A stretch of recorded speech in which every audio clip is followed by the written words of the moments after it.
The Roman Empire lasted 507 years from its founding as a republic to the fall of the Western Empire. The Dutch Golden Age endured for 106 years before giving way to British dominance. The British Empire maintained global supremacy for approximately 150 years. When you measure these empires not by their total lifespan, but by the period of undisputed global leadership, a disturbing pattern emerges. Every empire, regardless of geography, technology, or culture, follows the same arc of rise and decline lasting roughly 250 years. And America, which emerged as the world's dominant power after World War II, is now entering what historians and economists call the final stage of that cycle. Ray Dalio spent more than 50 years building Bridgewater Associates into the world's largest hedge fund, managing over $150 billion at its peak. Dalio's firm made money by identifying patterns that other investors missed. But in 2021, he published something different from his usual economic analysis.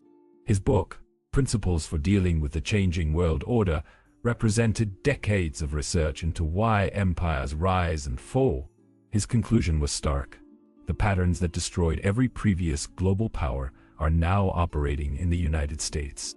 To understand why empires collapse at predictable intervals, you first have to understand how they rise. Every dominant power in history has followed a similar trajectory. It begins with a society that accumulates advantages. Better education, stronger work ethic, more innovative technology, superior military capability.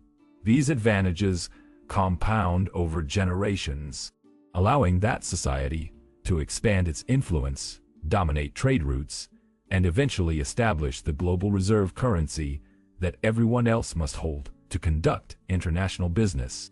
The Dutch Republic offers perhaps the clearest example of this pattern. In the early 1600s, the Netherlands was a small nation of merchants and sailors on the edge of Europe. But the Dutch had developed innovations in shipping, finance, and trade that gave them advantages no competitor could match it. They invented the joint stock company, allowing investors to pool capital for massive trading ventures. They created the first modern stock exchange in Amsterdam. They developed financial instruments that wouldn't be seen elsewhere for centuries. By 1650, the Dutch Republic controlled global trade in spices, textiles, and manufactured goods. The Dutch guilder became the world's reserve currency. Amsterdam's banks held deposits from merchants across Europe, Asia, and the Americas. Dutch military power, particularly naval strength, enforced this commercial dominance. For several generations, being Dutch meant being at the center of global wealth and power.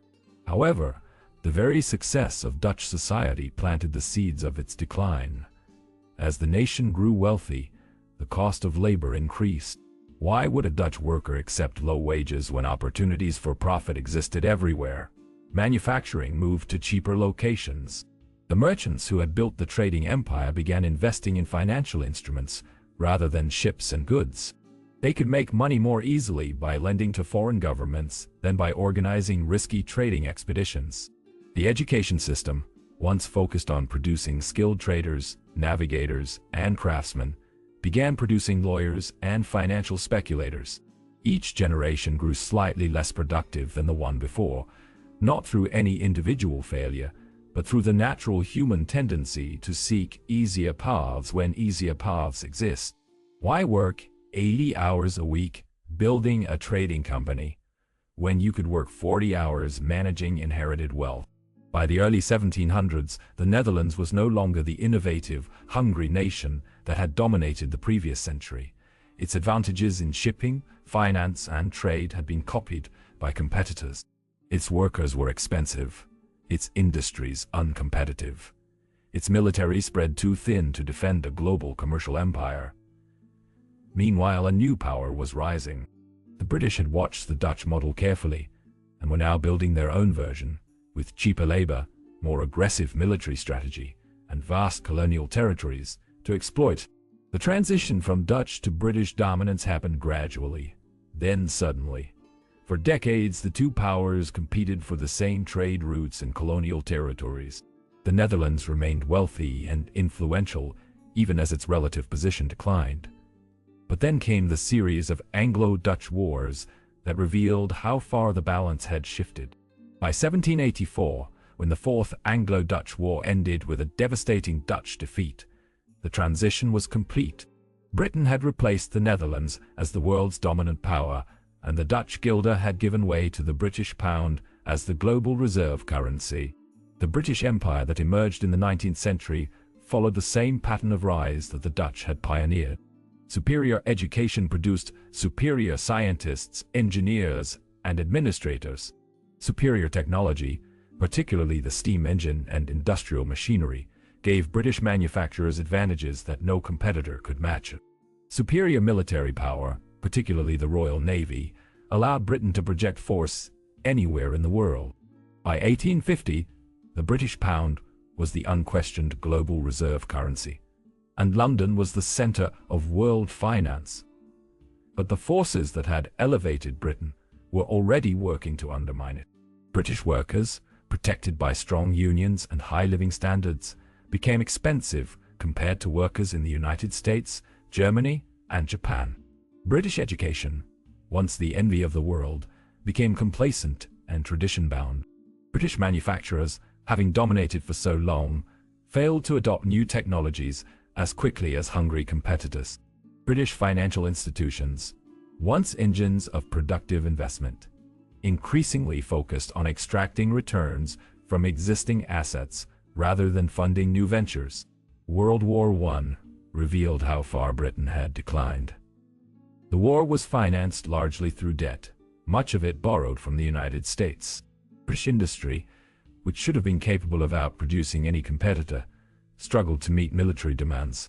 The British Empire emerged victorious but exhausted, its treasury depleted, its colonies restless, its position as global leader increasingly challenged. World War II completed the transition. Britain entered the war as a great power and emerged as a debtor nation, dependent on American support.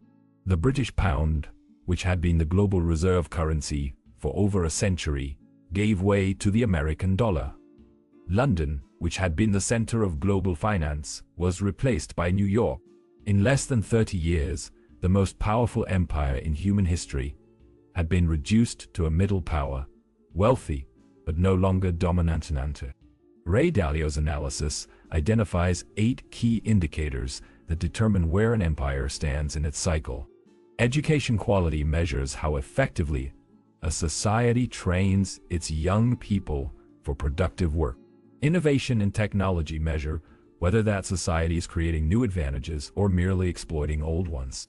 Cost competitiveness measures whether workers and businesses can produce goods and services at prices the world will pay. Military strength measures the ability to project power and protect commercial interests. Trade measures the flow of goods and capital that generates wealth. Economic output measures overall productivity. Financial center status measures whether that society's institutions are where the world keeps its money. Reserve currency status measures whether that society's money is what the world uses to conduct business. When Dalio applied these metrics to the United States, he found patterns that should alarm anyone paying attention. American education, once the world's best, has been declining for decades. International comparisons show American students falling behind peers in China, Singapore, and much of Europe in mathematics, science, and engineering. American universities remain excellent, but increasingly serve foreign students who return home with their skills, rather than staying to build American companies. American innovation remains strong in certain sectors, particularly technology and biotechnology. But manufacturing innovation has largely moved overseas. The companies that design products in California increasingly build them in Taiwan, Vietnam, and China. The engineers who develop new technologies are increasingly educated in Bangalore, Shanghai, and Seoul. The advantages that made American industry dominant in the 20th century have been copied, licensed, and in many cases, surpassed by competitors. American cost competitiveness has been declining for decades. Workers in the United States earn multiples of what workers in developing countries earn, but productivity gains have not kept pace with wage increases. The result is a hollowing out of American manufacturing. as company after company has moved production to cheaper locations.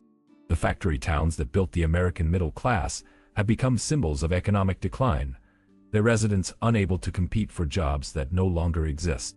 American military power remains formidable in absolute terms, but its effectiveness is increasingly questioned. Wars in Afghanistan and Iraq demonstrated the limits of military force in achieving political objectives. Rising powers, particularly China, have been rapidly expanding their military capabilities, while the United States has struggled to modernize aging equipment. The naval dominance that America has enjoyed since World War II is no longer guaranteed. American trade patterns have shifted dramatically. For most of the 20th century, the United States ran trade surpluses with the rest of the world, exporting manufactured goods and agricultural products while importing raw materials. Today, America runs massive trade deficits, importing far more than it exports. This imbalance is financed by foreign lending, as countries like China accumulate American debt rather than American goods. American economic output remains the largest in the world in nominal terms, but growth rates have slowed, and an increasing share of economic activity consists of financial services rather than productive industry. The financialization of the American economy mirrors the pattern seen in Dutch and British decline, as easy money from financial manipulation replaces hard profits from creating value.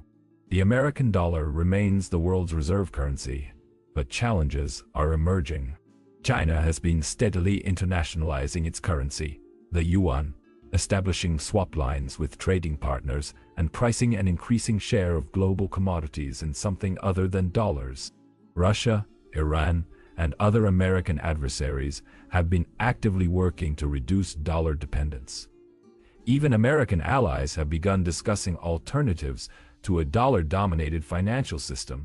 What makes Dalio's analysis particularly concerning is the phase of the cycle that the United States appears to be entering. In his framework, empires move through stages: rise, top, decline, and transition. The rise phase features strong fundamentals, competitive advantages, and expanding influence. The top phase features maximum power, but declining competitiveness.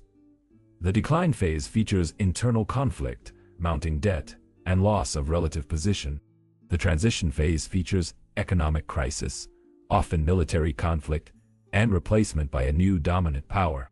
By Dalio's metrics, the United States passed through the top phase sometime in the 1990s and has been in decline since approximately 2000. The transition phase, if the pattern holds, could begin within the next decade or two. This doesn't mean America will disappear or become poor. The Netherlands today remains one of the wealthiest countries in the world per capita. But it means America may soon face the same humbling that every previous empire has experienced: the recognition that dominance is temporary and competitors are catching up. The internal dynamics of declining empires are as predictable as their external challenges. As wealth becomes concentrated, social cohesion breaks down. Different groups within society begin competing for shares of a shrinking pie rather than cooperating to expand the pie. Political systems become gridlocked as opposing factions refuse compromise. Infrastructure deteriorates as investment in the future gives way to consumption in the present. Trust in institutions erodes, making collective action increasingly difficult. Anyone watching American politics over the past 2 decades can recognize these patterns. Wealth inequality has reached levels not seen since the 1920s, just before the Great Depression. Political polarization has made basic governance difficult, with debt ceiling crises, government shutdowns, and legislative paralysis becoming routine. Infrastructure, from bridges to broadband, has deteriorated as investment has lagged population growth.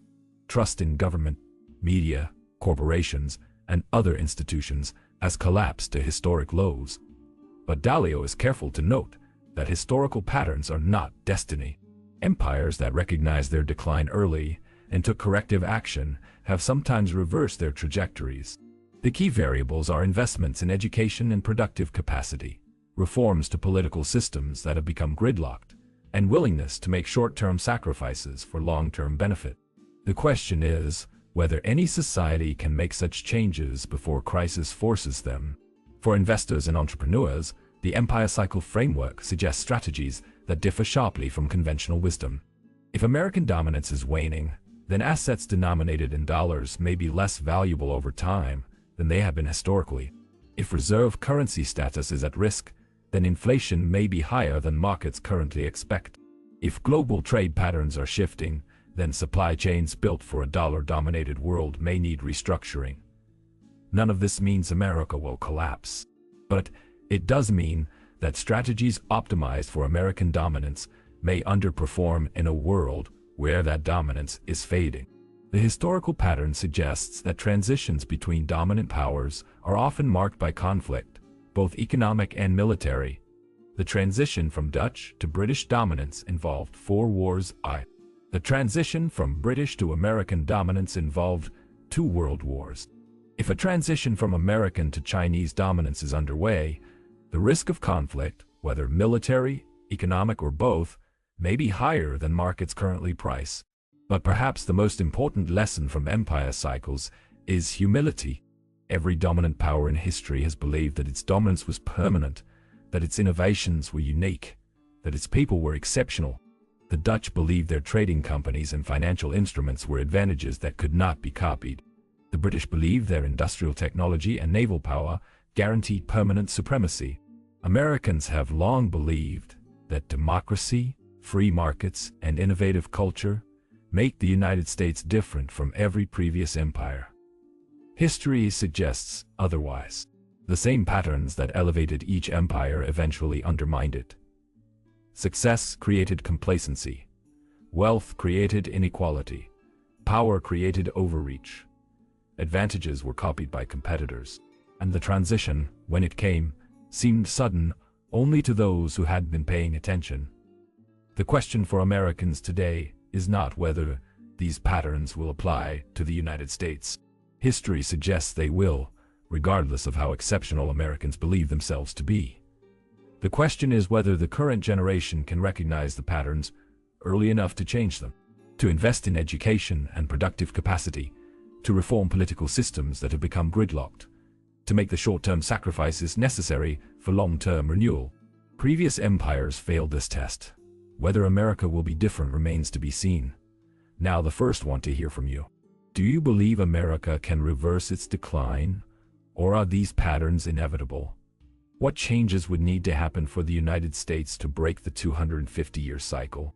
Drop your thoughts in the comments, suggest topics for future videos, and don't forget to subscribe if you want more content exploring the patterns that shape our economic future.